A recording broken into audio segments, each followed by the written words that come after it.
الله الحمد لله والصلاة والسلام على نبينا محمد أرنت كتبت شغل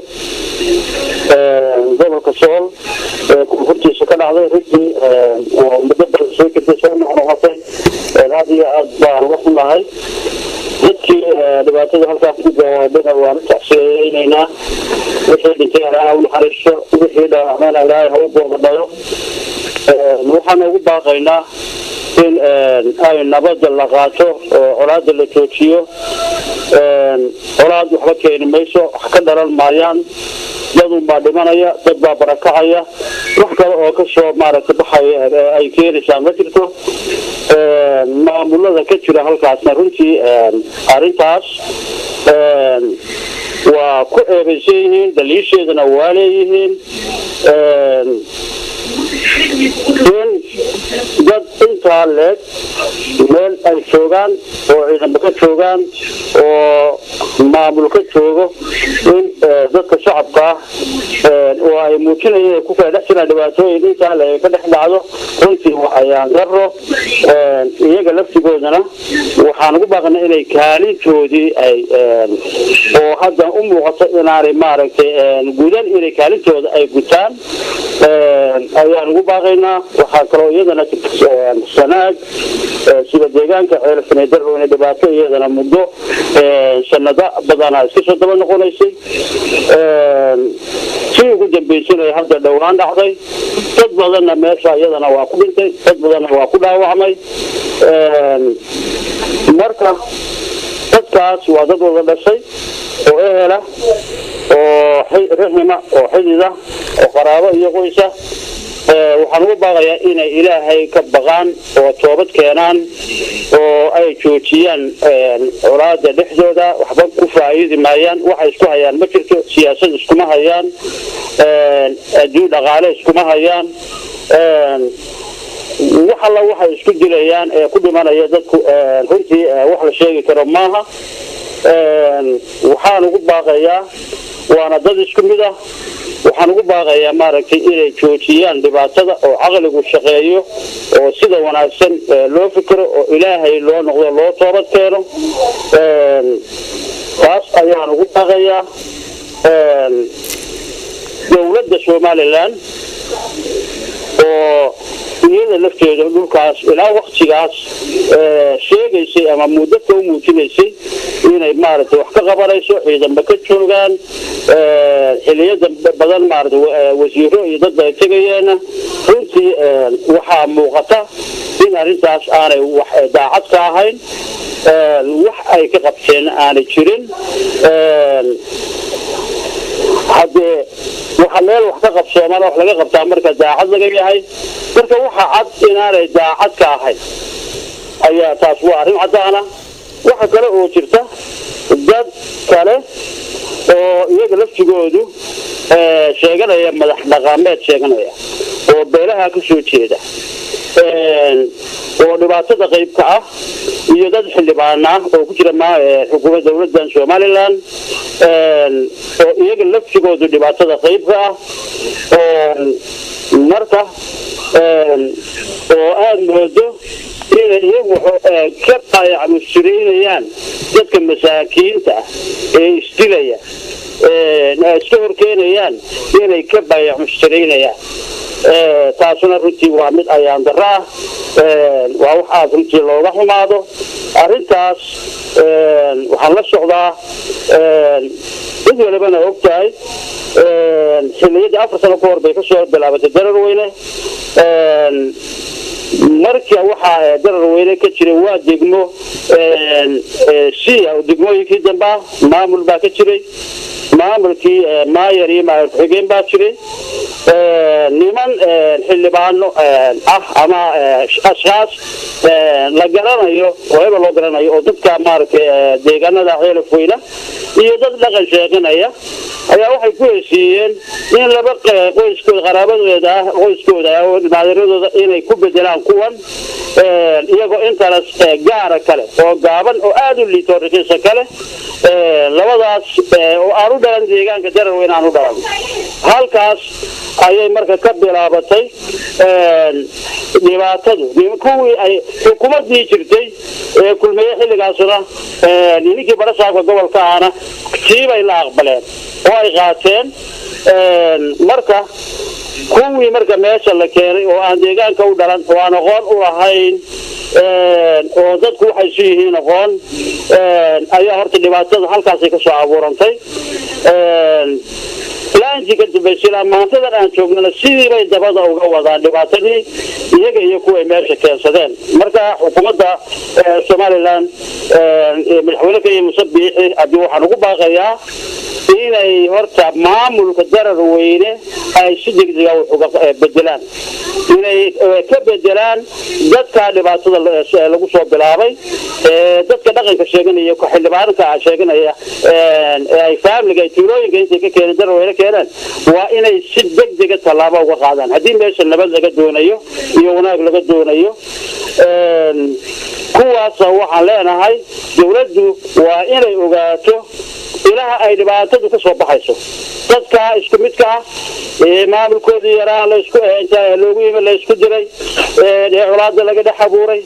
waa inay dawladdu ogaato cidda ka dhex abuuraysa inay kuwa baarlamaanka ugu jira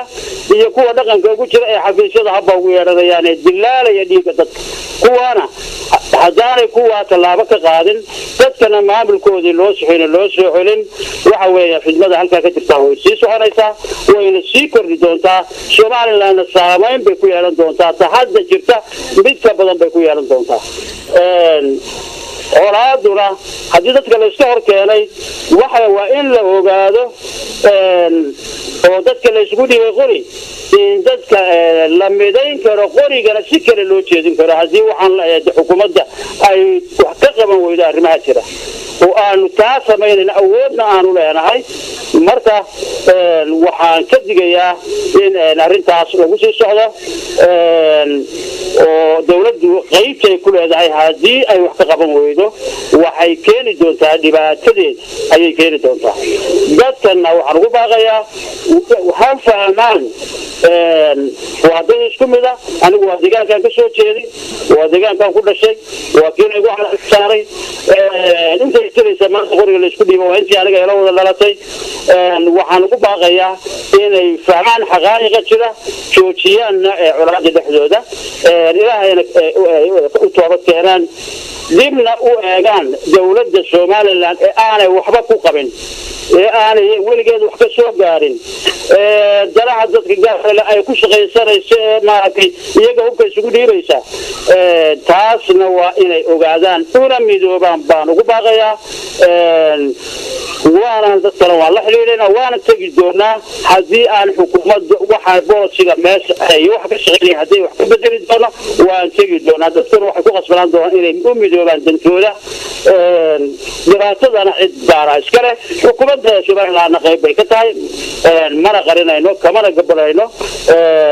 hadii qaybtooda wax ka qaban waayaan oo si waayaan hadii dadka dhaqanka sheeganaya kuwa ciidamada sheeganaya dadka dhigiisa dilaalaya dhalinyarada la hadlayo oranaya wax diila maanta dilaalka iyaguna madaxtooyada ka siinayaan hadii joojin waayaan oo talaabo kuwa ka qaadi waayaan oo maamulkoodii dadkana uu lahaa ee nabadda ay qiineen ee afijinay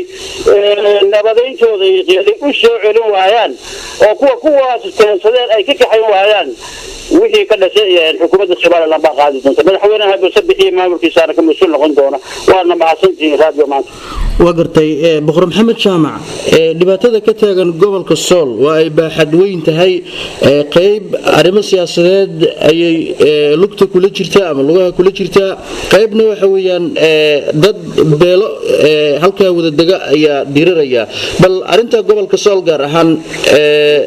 dhinaca aaga tuqarraq oo kale Somaliland iyo Puntland ayaa isku warfadhiya bal arrimahaas oo kale maxad baaq nabadeed oo ka soo saarteen arrimaha horta iyaga waa sax anagu horta marnaba raali kama nihin maanta waqtigan la joogo 2018 meel inaan dad Soomaaliyeed iyo dhalinyaro Soomaaliyeed inta la isku horkeeno ay ku dhintaan arrinta raali kama nihin waa kasii horjeednaa cid kasta maartay abaabusho ama ka shaqeysana waxa weeyaan way ku baysan tahay waana lagu la xisaabtami doonaa arrinta maamulada Somaliland iyo Puntland tukara waxaan ugu baaqayaa in la joojiyo colaadda ayaan ugu baaqayaa oo aanay dib u dhicin in dadka maaragtay dad ku dhinto meesha dad ku barakaco taas ayaan ugu baaqayaa labada dhinacba si isku mid ah ayaan ugu baaqayaa sababtu tahay dadka Soomaaliyeed waa isku mid dhibaato way soo mareen wayna ka soo daareen dhibaato in lagu sii wadana waxa weeyaan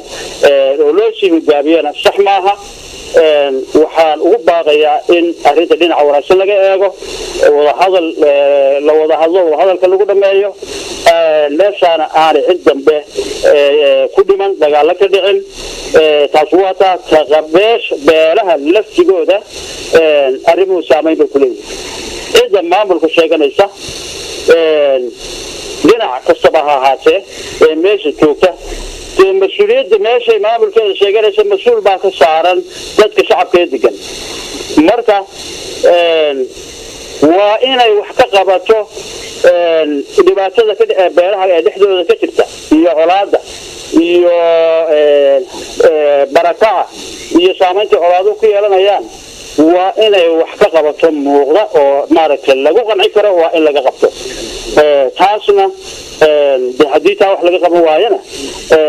meesha maamul baan u nahay iyo madax baan u nahay iyadana su'aal baan isku weydiinaya marka iyadoo aan hore ugu baaqay in maartay colaadda guud ahaan la joojiyo oo beelaha walaalaha iyaguna gobolka koonfurta Sool ku dagaalamaya gobolka Sool aan ugu baaqayo inay joojiyaan colaadda oo maartay nabad arrinta lagu soo celiyo iyo wada hadal oo xalka nabad lagu doono wax nabad lagu waayo lagu heli maayo cidda dunida laga tirtiri maayo waa la wada joogaya waa la isku qasban yahay waa la wada noolaanaya waxaan leeyahay aqligu ha shaqeeyo islaamnimada iyo diinta dad islaamiyada ha shaqeyso walaalnimadu ha shaqeyso dadka maamulka ah waa lagu xisaabtamaya kaalinta ay ku yeeshaan arrinta ay ka geystaan waa mid lagu xisaabtamay maanta wax qarsoon ma jiraan cid walba ishay ku haysaa haddii maaragtay dhibaatada ay iyagu qayb ka noqdaan waa lagu xisaabtamay haddii ay wax ka qabtaan oo dhexdhexaad ka noqdaan waa lagu xisaabtamay waadna maxsuusin